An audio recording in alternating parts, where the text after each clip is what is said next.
মনোযোগ দিয়া শুনব, কেননা আল্লাহর হুকুম না হইলে অনুরোধ করা হইতো না। আল্লাহর হুকুম হইল ইদা কুরিয়াল কোরআন ফাস্তামিউ, যখন কোরআনই কথা হয় তো সাধ্য অনুযায়ী মনোযোগ দিয়া শুনো। ওয়া আনসিতু, পরিবেশটাকে বিলকুল নির্জুম রাখো, তাইলেই পুরস্কার প্রাপ্ত হব। দুটা পুরস্কার মিলবে যদি আমি মনোযোগকে বাড়ায়া দিই আর পরিবেশটাকে নির্জুম রাখি। প্রথম পুরস্কার হলো ইরজিউ মগফুর আল্লাহ, যাও তোমাকে মাফ করে দেওয়া হলো। দ্বিতীয় পুরস্কার হলো বুদ্দিলা সাইয়্যাতিকুম হাসানাত, গুনার জায়গা যেটা খালি হলো ওটাকে নেকি না করা সত্ত্বেও নেকি দ্বারা পরিপূর্ণ করবে। এই দুটা পুরস্কার মিলবে যদি আমি মনোযোগ দিয়া শুনি আর পরিবেশটাকে নির্জুম রাখি।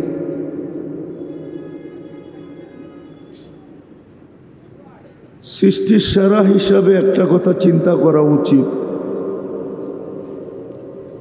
যে মানুষ দুনিয়াতে নিশ্চয় আসে কেন।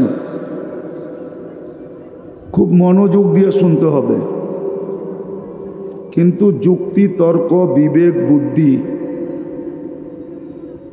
এটাই বলে যখন সৃষ্টির সেরা তো তাকে সব কিছু নিয়ে আসা উচিত ছিল। শুধু শারীরিক গঠনগত পূর্ণতা না, সর্বদিক দিয়ে পূর্ণতা নিয়ে আসা উচিত ছিল। কেননা মানুষ সৃষ্টির সেরা। দ্বিতীয়ত মানুষ তৈরি হলো কুদরতি হাত দিয়া, সমগ্র সৃষ্টি তৈরি হইল হুকুম দিয়া, দুটা অক্ষর দিয়া, একটা কাফ একটা নুন। আর মানুষ তৈরি হলো কুদরতি হাত দিয়া। তো যেটা হুকুম দিয়া তৈরি হলো সেটা তো সর্বদিকে পূর্ণতা নিয়ে আসলো।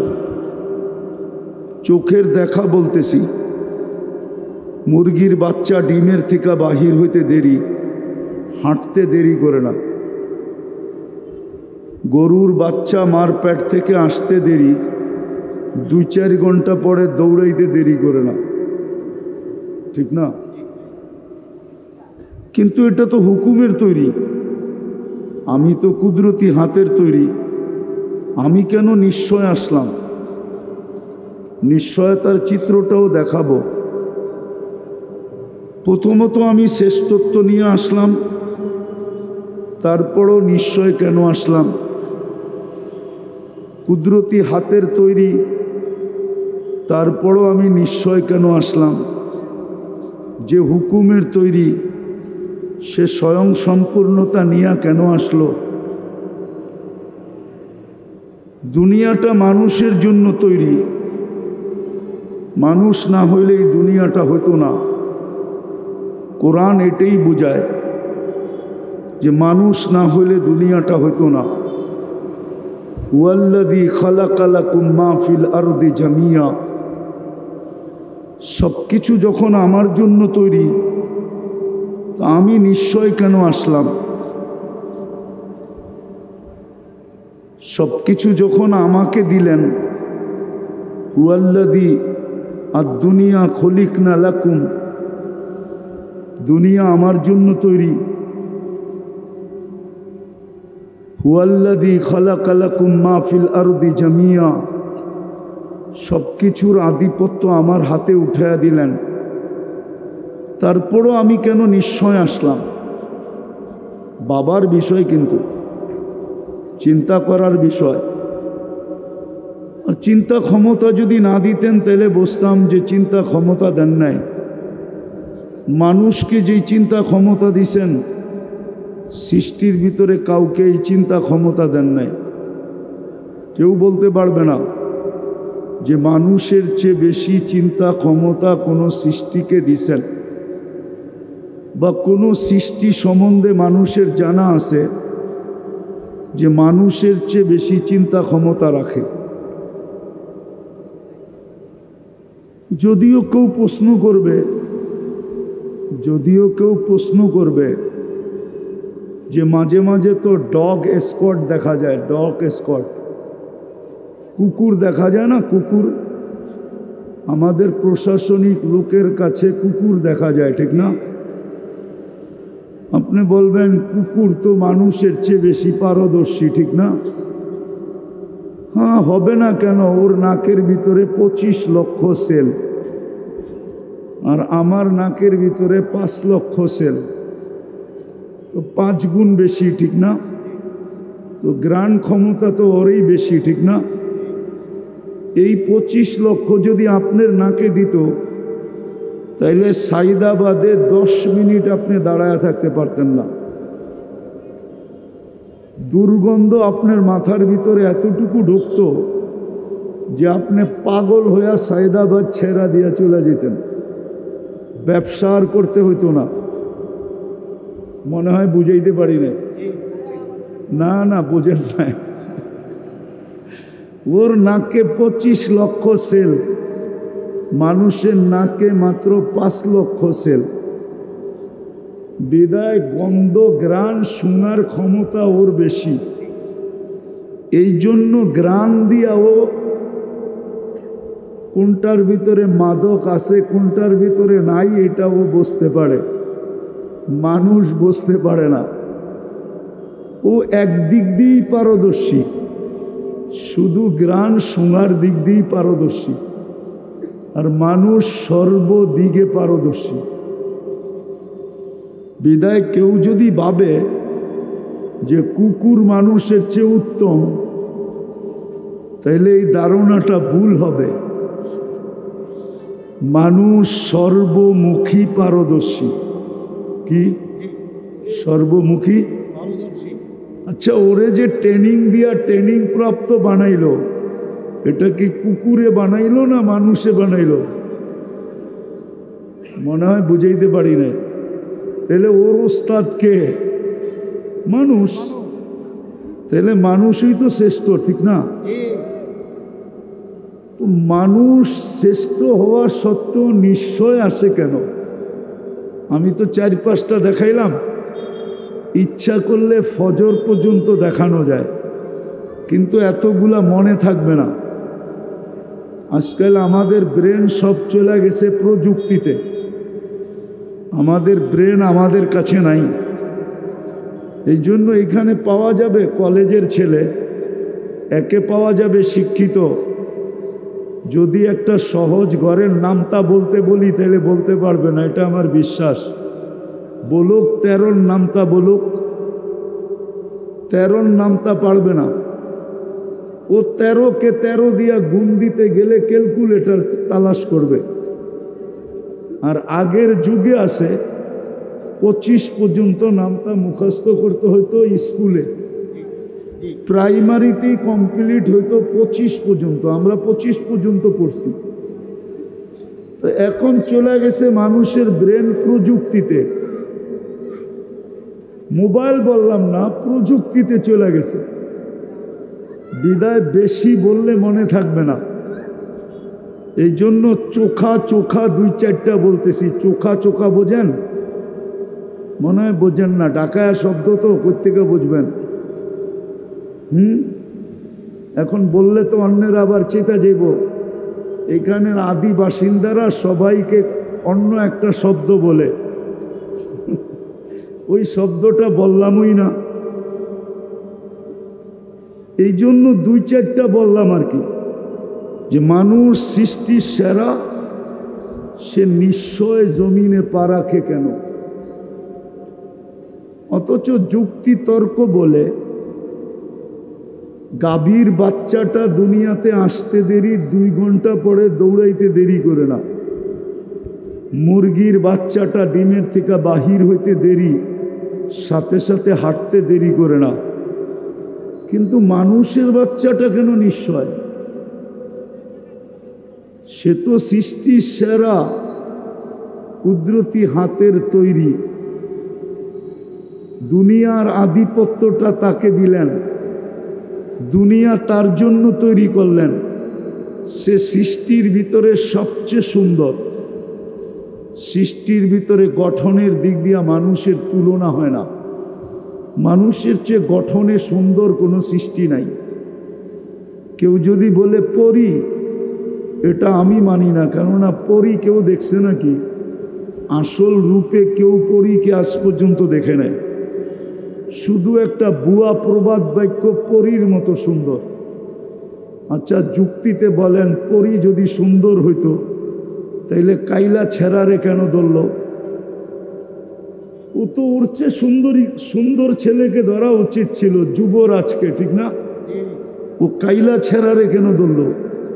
আমারে যুক্তি দিয়া বুঝান। মানুষ তো প্রমোশন চায়, ডিমোশন চায় না, ঠিক না? এই কাউন্টারওয়ালারা চায় সমস্ত বাসের টিকিট আমি একা বেচবো, আর কেউ যেন না বেচে, ঠিক না? চাই সেটা 24 ঘন্টা লাগুক, পুরা ব্যবসা আমার কাছে আসুক। তো পরী যদি সুন্দরী হইতো তাহলে কাইলা ছেঁড়ারে কেন ধরল? বোঝা গেল পরী মানুষের চেয়ে সুন্দর না। পরীর গঠন মানুষের চেয়ে সুন্দর না। এমনকি ফেরেশতার গঠনও মানুষের চেয়ে সুন্দর না। আচ্ছা, যুক্তিতে বলেন, ফেরেশতার গঠন যদি মানুষের চেয়ে সুন্দর হইতো তা ফেরেশতা মানুষ দেখা এই কথা কেন বলল? আল্লাহ যখন আদম আলাইহিস সালামকে তৈরি করে রাখলেন তো ফেরেশতারা দেখতেন আর বলতেন খালকুন জাদীদ, নতুন সৃষ্টি। কেন এর আগে মানুষ দেখেন নাই? দ্বিতীয় বলতেন খালকুন জামিল, নিজেদের দিকে তাকায় বলতেন এত সুন্দর। তাহলে এই ফেরেশতারা কেন সুন্দর বলতেন? হ্যাঁ, কি আফ্রিকান দেখলে আমাদের ছেলেরা পিছে পিছে হাঁটে নাকি? সাদা চামড়া দেখলেই পিছে পিছে হাঁটে, ঠিক না? হ্যাঁ, ঠিক না? যুবকরা পিছে পিছে হাঁটে না সাদা চামড়া দেখলে? মনে হয় বোঝে নাই। আবার একজন আরেকজনের চোখ টিপি দেয়, ঠিক না? কি বুঝাইতে চায়? দেখছো চামড়া কিরম সাদা, ঠিক না? আসলে তো চামড়াটাই সাদা, ঠিক না? নাইলে আর কি আছে? আর কিছু আছে? একটা কাহিনী মনে উঠল। এক বাদশাহ ছিলেন প্রতাপশালী, নাম ছিলেন ইয়াজিদ বিন মুহাল্লাব, মুসলিম বাদশাহ। মালিক ইবনে দিনার রহমতুল্লাহ আলাইহির জমানায় বড় আল্লাহওয়ালা ছিলেন মালিক ইবনে দিনার, ওলামারা চিনে। তো উনি ওনার দিকে একটু বাঁকা চোখে দেখছিলেন, বাঁকা চোখে। তো বাদশাহ ডাইকা জিজ্ঞাসা করছে, তুমি তো আমার রাজত্বেই থাকো, তুমি কি আমাকে চিনো না? বলছে অবশ্যই চিনি। বলছে তাহলে বাঁকা চোখে কেন দেখলাম? তো বলল, শোনো, আমি তোমাকে তোমার চেয়ে বেশি চিনি। তো সে একটু আশ্চর্য বোধ করলো, আরে আমার চেয়ে আমি আমাকে যতটুক না চিনি, এই লোকটা আমার চেয়ে আমাকে বেশি কি করে চিনে? বলছে বলো। কেন আগের যুগের বাদশারা প্রতাপশালী ছিল কিন্তু বেয়াদব ছিল না। কি ছিল না? বেয়াদব ছিল না। রাগ হয়েন না, পায়ে হাত রাখি। আজকাল তো মানুষ একটু ক্ষমতা পাইলে শুধু প্রতাপশালী হয় না, বেয়াদব হয়, আদব কায়দা হারায় ফেলে, ঠিক না? আদব কায়দা, কথা বলারও ঢং জানে না।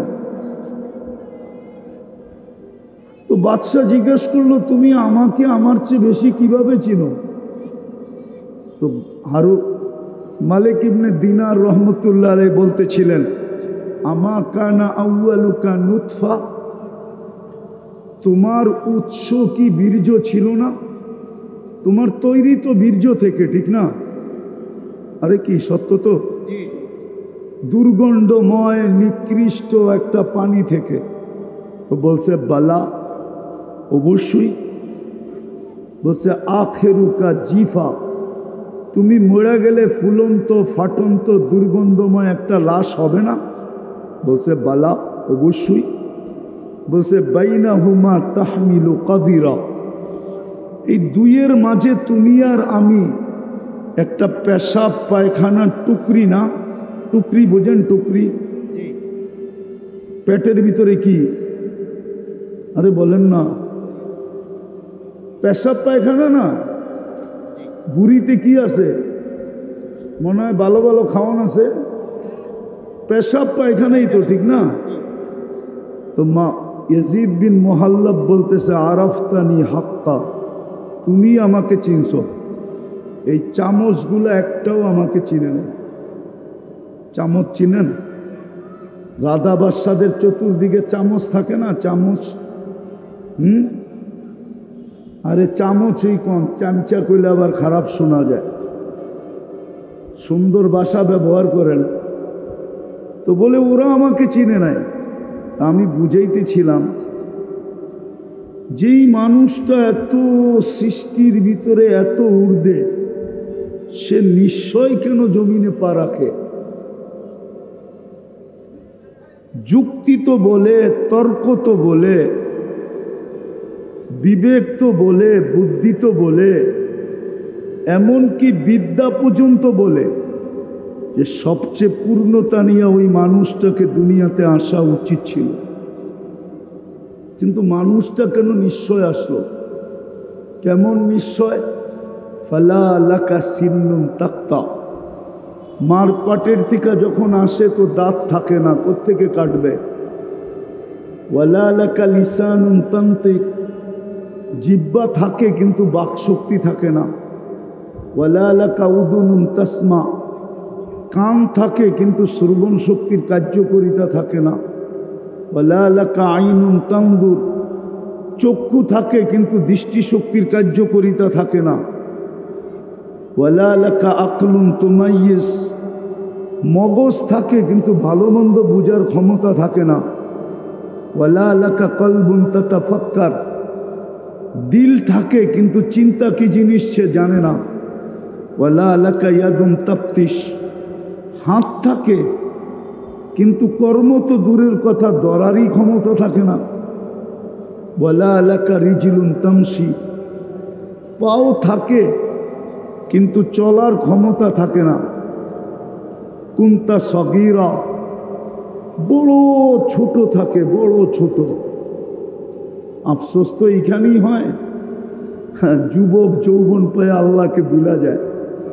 ভাবেই না যে মাত্র 5-6 পাউন্ডের ছিল, ঊর্ধ্বে 7 পাউন্ড, ঊর্ধ্বে 10 পাউন্ড। 10 পাউন্ডের উপরে বাচ্চা হয় না। আর 10 পাউন্ড যেই বাচ্চা, সে নর্মালও জন্ম নেয় না, তাকে সিজার করতে হয়। কেননা 10 পাউন্ডের বাচ্চা নর্মাল আসতে পারে না, তাকে সিজার করা ব্যতীত আনা যায় না।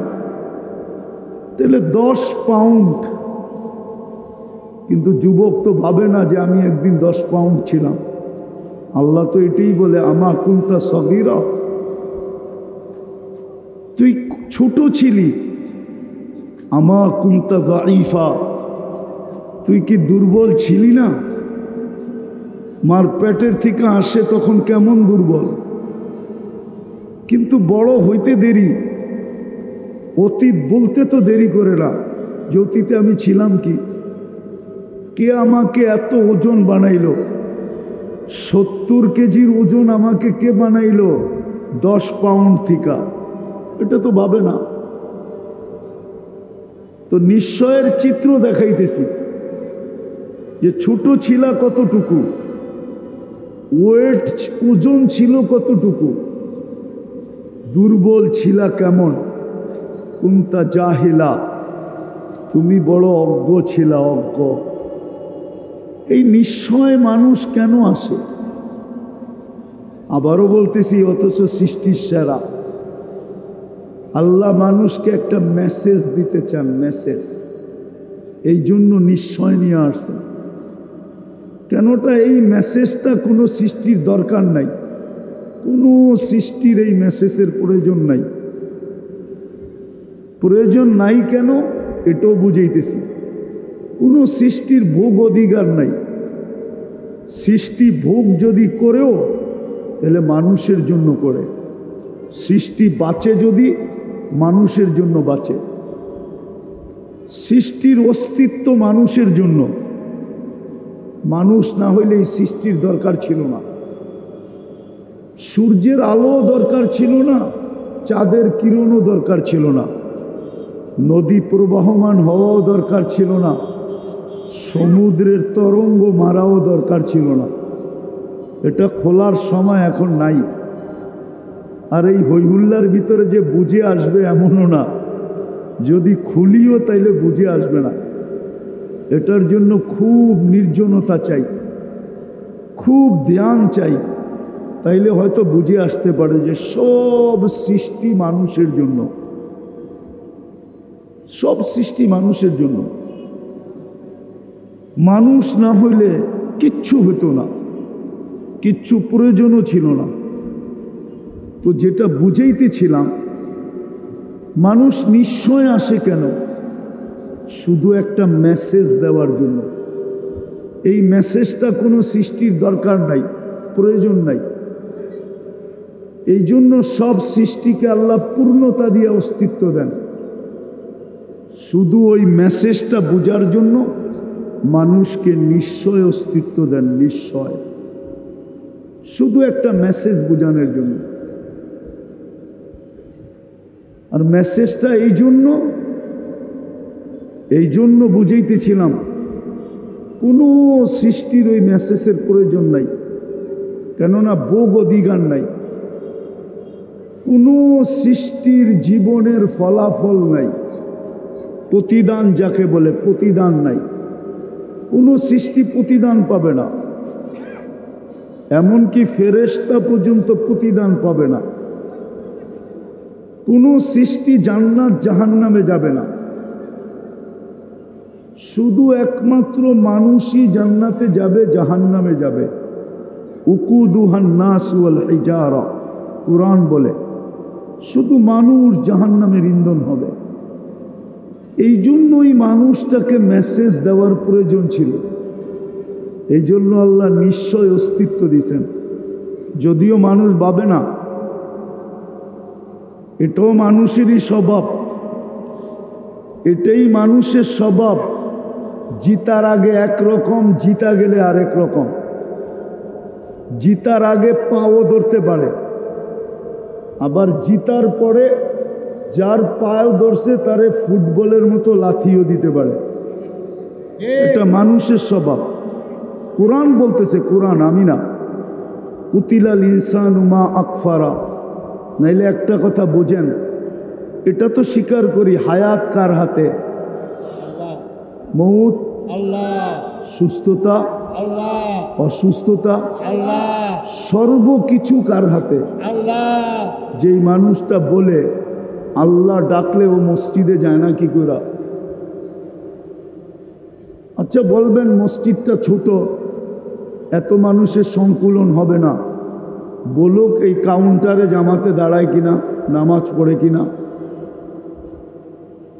অথবা এই রোডে দাঁড়ায় কিনা, বলেন কয় % মানুষ নামাজ পড়ে? তাহলে বোঝা গেল মানুষের মতো অকৃতজ্ঞ কোনো প্রাণী নাই। বিশ্বাস করে যে মউত আল্লাহর হাতে, মউত হায়াত আল্লাহ। নাইলে প্রবাদ বাক্য কেন আসলো, রাখে আল্লাহ মারে কে? এ তো মিডিয়ালারও লেখে মাঝে মাঝে যে রাখে আল্লাহ মারে কে, মারে আল্লাহ রাখে কে। বিশ্বাস তো করে, কিন্তু আল্লাহ ডাকলো, কে ডাকলো? আজান কার ডাক? আল্লাহ ডাকলো। ও বিশ্বাস করে আমার হায়াত আল্লাহর কাছে, হাতে, মউত আল্লাহর হাতে, আমার কর্ম আল্লাহর হাতে, আমার সুস্থতা আল্লাহর হাতে, আমার এভরিথিং আল্লাহর হাতে। বুঝলাম নাস্তিক যারা ওরা মানে না, কিন্তু আমরা তো নাস্তিক না। নাস্তিক না, আল্লাহকে মানি না, স্বীকার করি না, অবশ্যই। তাহলে আমরা কেন ডাকে আসি না? আমাকে যুক্তি দিয়া বুঝান, ও কেন আসে না? তাহলে বোঝা গেল আল্লাহর কথা সত্য। মানুষ তোর চেয়ে অকৃতজ্ঞ কেউ নাই, মানুষ সবচেয়ে অকৃতজ্ঞ। কুতিলাল ইনসানু মা আকফারা, অকৃতজ্ঞতা মানুষকে খায়া ফেলল। এই জন্য আল্লাহকে ডেলি ধ্বনি দিতে হয়, ধ্বনি। কোরআনের মাধ্যমে আল্লাহ প্রত্যেকের কানে ধ্বনি দেন, আওয়াজ দেন, মা গর্রাকা বিরাব্বিকাল কারীম। দয়ালু আল্লাহর থেকে তোকে বিমুখ করলো কে? এত দয়ালু আল্লাহ। চলেন দয়ার একটা দৃষ্টান্ত দেখাই, দয়ার একটা দৃষ্টান্ত দেখাই। এক কোম্পানি নিয়ে আসেন এখান থেকে আমাকে, যে কোনো প্রতিবন্ধীকে চাকরিতে রাখছে। অনেকগুলা কোম্পানি, ওই মাথা থেকে এই মাথা পর্যন্ত পরিবহনের, ঠিক না? একটা কোম্পানি নিয়ে আসেন, সে একজন প্রতিবন্ধীকে কর্মচারী হিসাবে রাখছে, মাসের শেষে তাকে একটা বেতন দেয়। এই মনে করা যে সে প্রতিবন্ধী, কি করে খাবে? আল্লাহ আমাকে অর্থ দিছে, আমি একজন প্রতিবন্ধীকে কর্মচারী হিসাবে রাখলাম। ও বলতেছে একজন রাখছে, একজন প্রতিবন্ধী বাংলাদেশে? হ্যাঁ, যদি প্রতিবন্ধীকেই এরকম বিত্তশালীরা, মার্কেট মালিক, দোকান মালিক, পরিবহন মালিক, মেল ফ্যাক্টরিওয়ালারা রাখত, তাহলে বাংলাদেশে আর প্রতিবন্ধী আলাদেরকে কি অটো চালাইতে হইতো না, অটো চালাইতে হইতো না, ঠিক না? হ্যাঁ, আর প্রতিবন্ধীদের সুবাদে ভালো লোক অটো নিয়ে নামতো না, ঠিক না? অটো তো আগের থেকেই নাই, পরে নামবে কোত্থেকা? আর ঘুরতে ঘুরতে আজকে আন্দোলন পর্যন্ত গড়াইতে হইতো না। কিন্তু প্রতিবন্ধীকে তো কেউ চাকরিতে রাখে না, গেলেই প্রথম ধাক্কা দেয়, তুই প্রতিবন্ধী। তো যেটা বুঝাইতেছিলাম, বুঝাইতে যে আল্লাহর মতো দয়ালু, মা গর্রাকা বিরাব্বিকাল কারীম, এই ধ্বনি দিতে হইতো না, এই ধ্বনি দিতে হইতো না যে আমার মতো দয়ালুর থেকে তোকে বিমুখ করলো কে? তুই সারাদিন বিমুখ থাকা সত্ত্বেও, আমার হাতে হায়াত থাকা সত্ত্বেও, আমার হাতে মউত থাকা সত্ত্বেও, এভরিথিং আমার হাতে থাকা সত্ত্বেও আমি তোর ডাকি বলে ডাকি, আমি, তুমি সাড়া দাও না। তারপরও আমি তোমার সব কিছু বহন করতেছি। বলেন এরকম দাতা কই পাবেন? একটু ভাবেন, বিবেক দিয়ে ভাবেন, কাজে দিবে কিন্তু। নাইলে এই কথা বলতে পারবেন না, এই কথা বলতে পারবেন না। আপনি যুক্তি দিবেন, তর্ক দিবেন, যুক্তি তর্কের জবাব কিন্তু এটার ভিতরে রাখা আছে। আপনার ব্রেনের ভিতরেই আপনার যুক্তি তর্কের জবাব রাখা আছে, আপনার ব্রেনের ভিতরেই রাখা আছে। আপনি এটা বললে হবে না যে আমি কর্মব্যস্ততার কারণে পারি না। ড্রাইভার যদি বলে আমি চালক হিসাবে নামাজ পড়তে পারি না, আমি ওকে প্রশ্ন করব তোমাকে চালানের যোগ্যতা কে দিল? হ্যাঁ, কে দিল? আল্লাহ। আরে বলেন না, আল্লাহ। আল্লাহ বলতে দ্বিধা করেন কেন? আল্লাহ বললে 40 নেকি মিলবে, 40 নেকি। কে দিল তাকে যোগ্যতা? হ্যাঁ, আল্লাহ যদি জিজ্ঞেস করে যোগ্যতাটা কার ছিল বল। তোকে যদি প্রতিবন্ধী বানাইতাম, কে কি করার ছিল? তোর মা বাবার চোখের পানি জড়ানো ব্যতীত আর কিচ্ছু ছিল না। চোখের পানি জড়াইতে থাকতো। আল্লাহর বিরুদ্ধে কেস কোথায় করতো? হাইকোর্টে না সুপ্রিম কোর্টে না জজ কোর্টে? না র্যাবের কাছে না আর্মির কাছে, কার কাছে করত? এই যে রাস্তায় যারা ডিউটি করে, এরা যদি বলে আমি ডিউটি করি, আমি নামাজ পড়বো কি করে? আমি যদি প্রশ্ন করি তোমাকে এই দেহটা কে দিল? ডিউটি করার মতো যোগ্যতা সম্পূর্ণ তোমাকে কে বানাইলো? এটা আমাকে বলো।